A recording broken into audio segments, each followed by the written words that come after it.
Hey, what's up, viewers? Patrick from Ball vs. Only back with another YouTube video, and this is episode number 2 of Seasons Week on Ball vs. Today. And today's verse comes out of Acts 14, verse 17, and it reads, "Yet he has not left himself without testimony.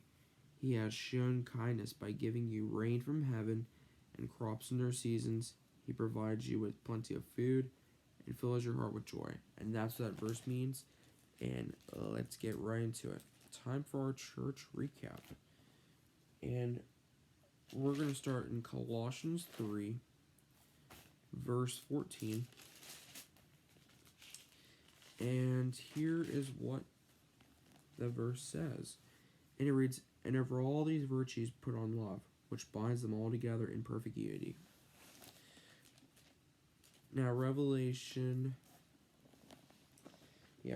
20, verses 1 through 3. And here's what it says. "Then I saw an angel coming down from heaven, holding in his hand the key to the bottomless pit and a great chain. And he seized the dragon, that ancient serpent, who is the devil and Satan, and bound him for 1,000 years, and threw him into the pit, and shut it, and sealed it over him, so that he might not deceive the nations any longer, until the 1,000 years were ended. After that he must be released for a little while." Sticking with Revelation 19, verse 11.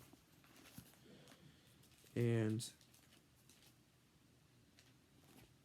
here is what it says. And it reads, "I saw heaven standing over, and there before me was a white horse, whose rider is called Faithful and True. With justice he judges and wages war." And that's all for the verse portion. Now we get to yesterday morning's sermon, and let's get straight into it. So we're going to start in the book of Hebrews, and in Hebrews 11, verse 1, it says, "Now faith is confidence in what we hope for, and assurance about what we do not see." Now we're going to go to the main verse that was the main focus of yesterday's sermon that Rob preached, and that was 1 Peter 1, verses 3 through 9. And here's what it says. And it reads, "Praise be to the God and Father of our Lord Jesus Christ. In his great mercy he has given us new birth into a living hope through the resurrection of Jesus Christ from the dead, and into an inheritance that can never perish, spoil, or fade. This inheritance is kept in heaven for you, who through faith are shielded by God's power until the coming of the salvation that is ready to be revealed in the last time. In all this you greatly rejoice, though now for a little while you may have had to suffer grief in all kinds of trials.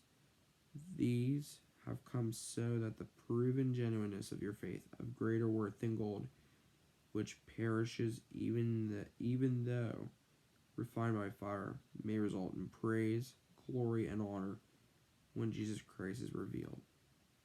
Alright, verse 8. Though you have not seen him, you love him. And even though you do not see him now, you believe in him, and are filled with an inexpressible and glorious joy. For you are receiving the end result of your faith, the salvation of your souls." And finally, in Matthew 16, verses 24 and 25. And here is what it says.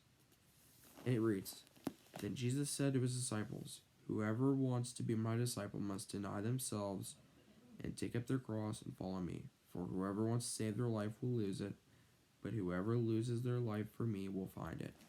And that is all for the verse portion.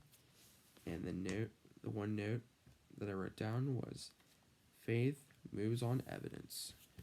And the verse to leave you with today.